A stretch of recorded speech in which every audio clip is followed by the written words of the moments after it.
Winter is here, and if we want to survive this hard winter, we'll need a weapon that could even kill a dragon. Welcome to the shop.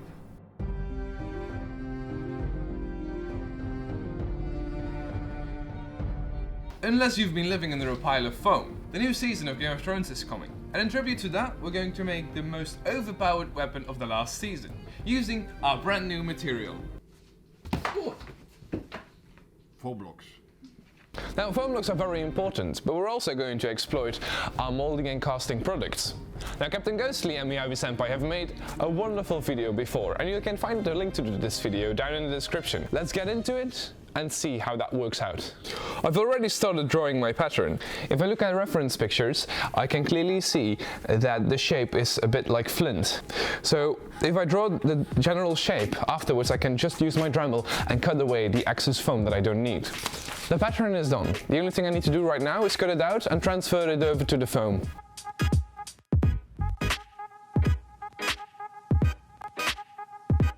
If I want to cut a foam block, I could just use a manual saw. But because we have a bandsaw in the shop, I decided taking the bandsaw, just to cut down the foam block into more manageable pieces. The only thing I need to do afterwards is taking my Dremel and sand down the texture to get this really icy and stone-like texture. Okay, so we have finished all the details on our spear, so the next step is making a mold, and for that we're gonna use our famous silicone.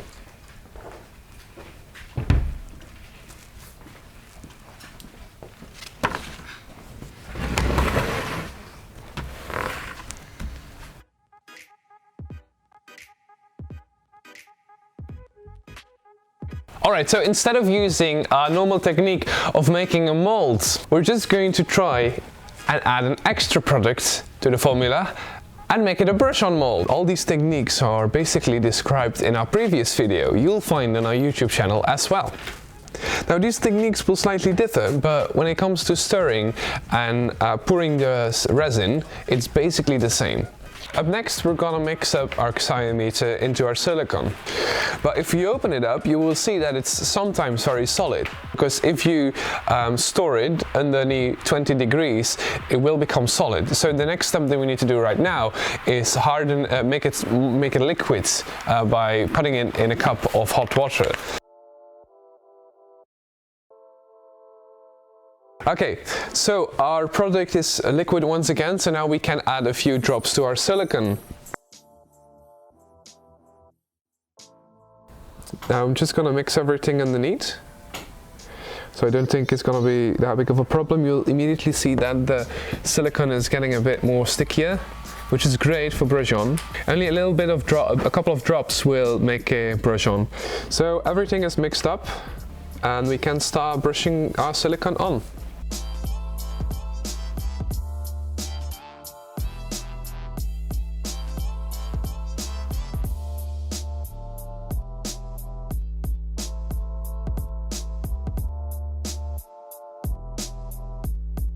Now, these weird tentacle things are my key points.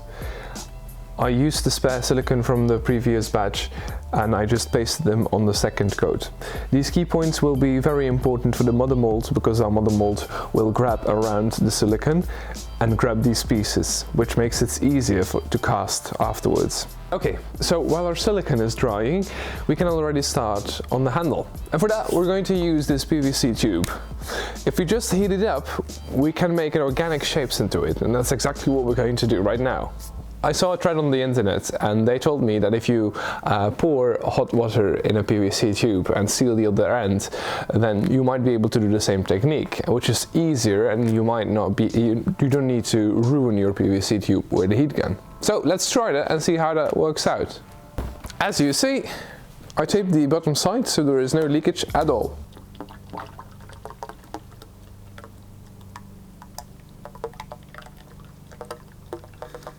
Because the room is filled inside, the PVC tube can't break or can't make these weird movements. So this method You might have problems with leakages, but you can control the shape of your PVC tube far better. Now be aware, this is quite dangerous to do, but I thought it would be a really fun idea to try and see how it works. I think we have a more organic shape right now. It's not a straight line, it is very organic, and that's exactly what we want.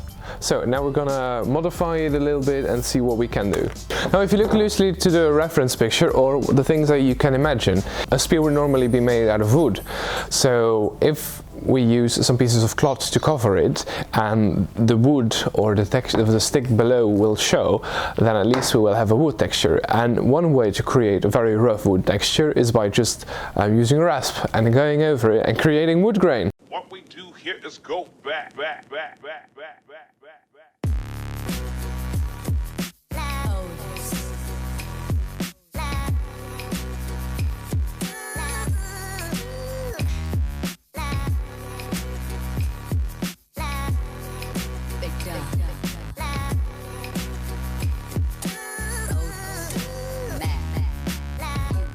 I think we're missing a small little point on the other side. Now instead of casting this point, we're going to use Woblast crystal art to make an icy point, so we can shove it in there and we have a back side and a front side as well. Okay, here's how it's done. We take a cup, we put in some crystal art, and then we take a heat gun.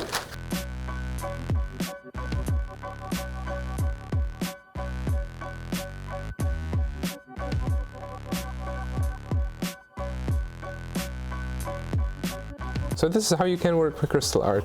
You can sculpt it a bit, you can manipulate it a bit, and if we had more time we could have implemented some LEDs or anything else. I am quite fond of this spear top.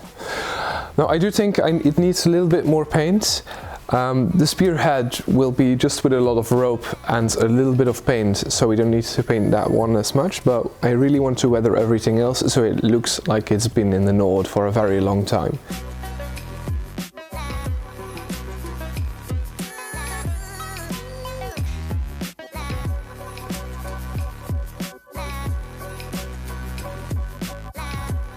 Okay, so I'm done with the icy paint. Everything looks very cold and chilly.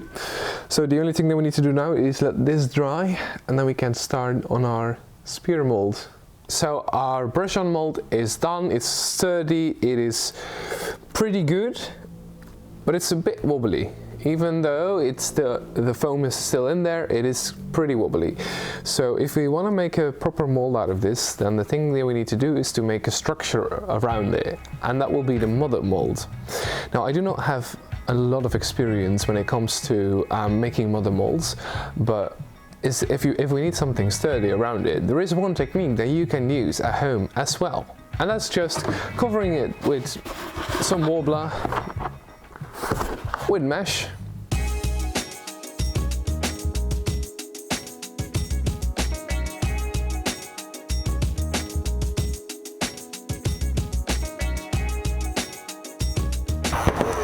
I'm also applying small pieces of Tibra that we have laying around just to increase the structure strength. We have made our shell around our silicone mold, and it's just easy as that. You can open it up back again, that's why you put the tape there, and we can separate the mold from one another. One very sturdy shell to cast in, and one silicone mold that include all the details. So we just need to cut it open, and then we can start molding.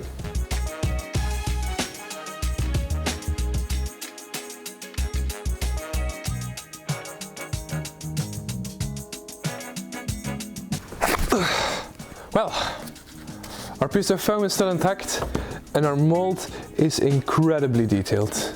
If we put this back into our mother mold, then I'm sure we will be able to cast this spear, or part of dragon glass maybe, in clear resin. So that's exactly the next step that we're going to take. If we want to cast this, we need to keep it upright. So I made a box named that box. And in that box we can fit our mother mold perfectly. Now this box is only made for this purpose and no purpose other than this. If you want to mix the epoxy, you just have to have the right consistency in both cups. If the big one is 100 grams, then a small one has to be 45 grams. So to help you in that process, we're going to use a small little scale. So the other one has 471 grams. So if we multiply that by our number, then we know that we need to have 212 grams on this one. Okay, and now we're gonna pour everything together. Now, resin might get very hot, so please be aware that you're stirring slowly. Don't be like me, sacrificing your life points. Wear a mask. Well, thank you, Glenn. To create a color that we want, we're just going to use some color dye to dye our acrylics. Oh, well, this is really blue. To get rid of all these air bubbles here, we're just gonna fill a bigger cup with hot water, and then we put our resin batch inside the pot. Now, if you look closely, you will see that all the air bubbles are coming closer to the stick. This way you get rid of a lot of air bubbles. Now, we finally filled our resin cast, and the only thing that we need to do right now is to wait for as long as we can, because this resin takes for over 2 days to fully cure. Alright, so we got some leakages because we cut the mold, so maybe it's not a good idea to cut into the mold. But we had to because we couldn't get the foam pieces out of there. Alright, so this is our mold. It's dead. Now out of the mold we got this ice spear, and it looks great. Better than we expected even. The only thing I'm gonna do right now is paint it a little bit, and then we're gonna attach it to our handle.